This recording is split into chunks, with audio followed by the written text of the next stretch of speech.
cap de setmana s'ha disputat a Sardenya la 40a edició d'una mítica regata de vela llatina. Parlem del trofeu del president de la República. La regata ha comptat amb presència catalana, concretament dues patrones de l'Associació de Patí Català i Vela Llatina de Calafell. Amb una d'elles coneixerem com ha estat aquesta experiència. Hola, Fran, bona tarda. Doncs aquest cap de setmana s'ha celebrat a Stinto, aquí a Sardenya, una de les regates més emblemàtiques de vela llatina. Allà hi han participat la Thais Buffon i la Concept Márquez, dues navegants de vela llatina d'aquí Calafell. Elles hi han participat en aquesta quarantena edició d'aquesta regata tan mítica, i avui tenim una d'elles, la Thais, perquè ens expliqui què tal ha anat aquesta experiència. Hola, Thais, bona tarda i moltíssimes gràcies per ser avui aquí amb nosaltres a Ran de Mar. Hola, bona tarda, què tal? Gràcies a vosaltres. Aviam, Thais, explica'ns una miqueta, perquè tinc constància que heu passat un cap de setmana llarg, brutal, aquí participant en aquesta regata, però primer m'agradaria saber com és que us van cridar a participar? Com us ho veu fer per poder participar en aquesta regata? Doncs mira, en principi, a la Festa del Mar, que farem del 8 a l'11 de juny aquí a Calafell, que segur que tothom ja deu conèixer, en principi ve gent de fora, també hem convidat a gent internacional, no? Venen molts italians, també ve algú de Tunísia, etc. Llavors, la gent de l'Acadèmia de la Vela Llatina del Mediterrani, que són de l'Alguer, jo ja hi tenia contacte, havia estat a l'Alguer l'any passat i vaig estar navegant amb ells també, i els hi vam dir que vinguessin, no? Però realment és possible que no puguin venir. Llavors vam dir, doncs mira, fem una cosa. Ens van convidar ells a formar part de la seva tripulació per fer aquest agermanament Festa del Mar Alguer, aquest agermanament Catalunya-Alguer, i almenys donar a conèixer la Festa del Mar allà a Sardenya, i nosaltres també doncs, tenir contacte amb ells, no? I una manera de compensar que segurament no podran venir, però bueno, de fer aquesta mena d'agermanament. I realment ens van convidar a nosaltres perquè em coneixien a mi, i jo vaig dir-li a una companya que som patrones de Vela Llatina de Calafell, de l'Associació de Calafell, si volia venir, i em va dir que sí. La Federació Catalana per la Cultura i el Patrimoni Marítim i Fluvial, que és el que organitza la Festa del Mar, conjuntament amb l'Associació de Calafell, estaven encantats que anessin unes representants allà, i res, ha sortit tot rodó. I com ho veu fer, doncs? Perquè, clar, vosaltres veu participar-hi amb la vostra embarcació que teniu aquí a Calafell. Com la veu portar fins allà i allà què veu de fer, no? No, al final nosaltres no vam portar embarcació, havíem de portar-la, però el problema és que només en aquesta època de temporada baixa només hi ha un ferri a la setmana i no ens anava bé. Hauríem pogut portar-la, perquè a més l'organització pagava el viatge amb ferri, però al final no vam poder per culpa d'això, perquè no anava bé per horaris. Llavors el que vam fer és que ens van convidar a formar part de la seva tripulació. Vale. En una embarcació que es diu Santa Bàrbara, una embarcació preciosa, antiga, molt gran, realment fa 9 metres d'eslora sense comptar el botaló. O sigui, és una embarcació que necessita molta tripulació, no? I vam tenir la sort de poder formar part d'aquesta tripulació. Per tant, era una tripulació mixta catalano-algueresa, i a més era una tripulació formada mixta també per dones i homes. Érem l'única embarcació que tenia dones competint. Vaig veure una dona un dia en una barca, però eren paritaris, eren 50-50, o fins i tot ahir vam ser més dones que homes. Vull dir que això també és una forma d'animar les dones que puguin també ser patrones de vela llatina, i a més visibilitat, no?, a les patrones femenines. A més, les dues de les patrones que hi éreu les dues que veníeu de Calafell, o sigui que Déu-n'hi-do, la representació catalana femenina que hi havia, no? Sí, realment ha estat molt xulo per això, no? Per poder representar Calafell, Catalunya i això, i animar les dones que també s'animin, perquè hi ha dones patrones de vela, diguéssim, normal, la Marconi, però de vela llatina n'hi ha molt poques, poquíssimes, es poden comptar amb els dits d'una mà gairebé, i per això és una forma d'animar, no? I jo crec que hem sigut també una mica ambaixadores ja de la vela llatina de Catalunya, però a més també de patrones femenines. Aleshores, com ho feu? Arribeu allà, us deixen una embarcació, ja directament comenceu a competir, apreneu primer a fer-la servir, com ho feu? Doncs bona pregunta. En principi, clar, no teníem gaire marge. Aquesta embarcació estava a l'Alguer, perquè forma part de la flota que té l'Acadèmia de la Vela Llatina del Mediterráneo, que són dos socis, el Lorenzo Campos i el Carlo Moreso. El Carlo Moreso és una llegenda viva de la vela llatina, és un dels patrons, un dels timoners més coneguts, més apreciats, més estimats. És un home de 65 anys que l'hauríeu de veure, és una passada. És com porta el timó, com dona ordres a la gent perquè ho faci. Ha participat en 1000 regates, n'ha guanyat moltíssimes també de vela llatina, o sigui que per mi, jo ja havia navegat amb ell l'any passat, però per mi era un honor, un plaer navegar amb ell i amb el Lorenzo, que és l'armador, de fet, del Santa Bàrbara, no? Quan vam arribar, doncs, ens van rebre i ens van dir que a les 5 del matí del dia següent havíem de sortir per fer una travessa de 7 hores, que es diu aviat. Sí, des de l'Alguer fins a Stintino està, diguéssim, al nord de Sardenya. Llavors havien d'anar per mar a portar l'embarcació. Òbviament no vam anar amb vela, perquè érem només 4, érem ells 2 i nosaltres 2, però va ser una travessa preciosa. Havíem de portar-la allà a Stintino per deixar-la al port de Stintino i ja fer totes les mànigues, no? Que dissabte hi havia la primera màniga i el dilluns hi havia la segona màniga. Sí, llavors la travessa que vam fer va ser espectacular, perquè és molt maco vist des del mar, és preciós. I una vegada vam arribar allà no vam tenir temps ni de... vam tornar a l'Alguer i llavors l'endemà vam anar en cotxe fins a Stintino i allà vam conèixer la tripulació que tindríem. No ens havíem conegut mai, no havíem entrenat mai junts.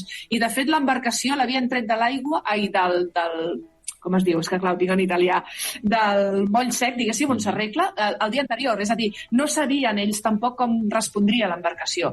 La vela no estava òptima. O sigui, hi havia un munt de coses que estaven en contra nostra, però com que el timoner tenia tanta experiència i es coneix tan bé l'embarcació, nosaltres no vam notar que hi hagués cap problema, tot i que coses havíem d'arreglar i així, no? Però realment no vam notar res. I res, vam arribar, i el dissabte ja era la primera màniga, o sigui, tampoc teníem marge per res. Això sí, anàvem tots equipats amb la samarreta de la festa de la mar. Sí, aleshores no veu tenir gaire marge, però era molt diferent del que estàveu acostumats vosaltres, o l'essència suposo que devia ser la mateixa, no?, a l'hora de navegar? Saps què passa? L'essència sí. El que passa que hi ha diverses diferències. Primer, nosaltres no hem fet mai cap regata. La Concep i jo no havíem mai...